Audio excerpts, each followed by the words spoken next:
At the top of the hour, the U.S. Supreme Court struck down the Biden administration's plan to wipe out some student loans. Those payments will restart later this year. To get you ready, we're joined live by financial advisor Michael Sigmund. Michael, thanks for joining us. My pleasure. Thank you. Michael, let's start with the basics. What should people know about paying student loans and interest if they have them? Yeah, I think right now the first question to ask is, where am I today? Because for many people, the student loan issue has been an afterthought since the interest was suspended and the payments back in March of 2020 during the pandemic. So what we're hearing right now is that the interest will start at the end of August and payments look like they're going to be due in October. So what I would do first is I'd want to know, remind myself, how much is my balance? And oftentimes to find that out, I have to go online to do it. I may have forgotten my password since then. So get online, remind yourself of what your balances are, your payments that may be due, and maybe even update or change those online passwords.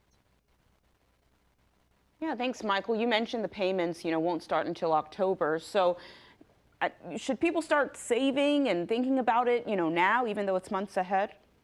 Yeah, I think the first thing that I do to prepare for actually moving those payments back into your monthly budget is to take a look at where your money goes right now. And this is an exercise that everyone should do. I like to use a goal planning and monitoring budget data worksheet for my clients. And that really is the homework to say, okay, here's what's coming in, typically from my paycheck or other sources of income each month. And then what's going out? So the pay stub that most people get tells you how much you're paying in taxes, and then what's going in perhaps to a retirement savings plan like a 401k. But then the budget data worksheet will help you with, okay, how much am I paying for my housing, which may include property tax and repairs and maintenance, transportation, how much does it cost for the car payment, the gas, et cetera. And then my personal expenses or my family's expenses, right? Think about it in two buckets. You have your fixed bucket. These are the things like utilities that we pay every month and they're similar costs. And then our discretionary spending, right? It's going to be that discretionary spending that you might have to look at and say, okay, what can I comfortably cut so that I can afford these payments that are going to start up come October?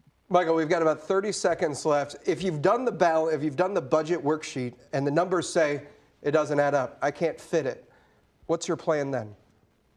So always think about needs, wants, and wishes. And again, that discretionary, that wish bucket is where you cut first. Think about categorizing importance from 10 down to 1 and look to cut from that 1. And don't forget those emergency building blocks, right? What you shouldn't be cutting is making sure you have an adequate emergency fund, 3 to 6 months of spending.